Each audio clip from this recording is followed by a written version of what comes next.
আছো? দেখো এই দুপুরবেলা রান্না হচ্ছে কাতলা মাছ রান্না হচ্ছে। কাতলা মাছের মাথা দিয়ে মেয়েরা আমার মাছের মাথা দিয়ে বাঁধাকপি কাটার জন্য, অন্য সকলে খায় না। এখানে কাতলা মাছ পেঁয়াজ কালি আলু দিয়ে ঝাল করেছি। এটা গরম গরম ভাত।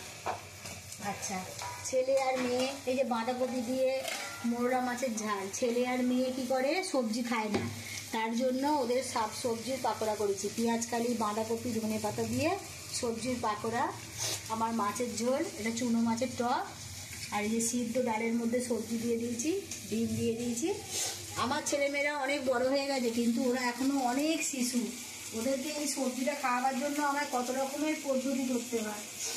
এই যে পাকোড়া, কালকে করে দিয়েছি পাকোড়া, আজকে করে দিয়েছি সব সবজির পাকোড়া। শীতকালে এরকমভাবে সবজি খাবি না, তরকারি খাবি না, কি করবি? এইভাবেই আমি খাওয়াই। তো বন্ধুরা, আজকের ভিডিওটা এই করে।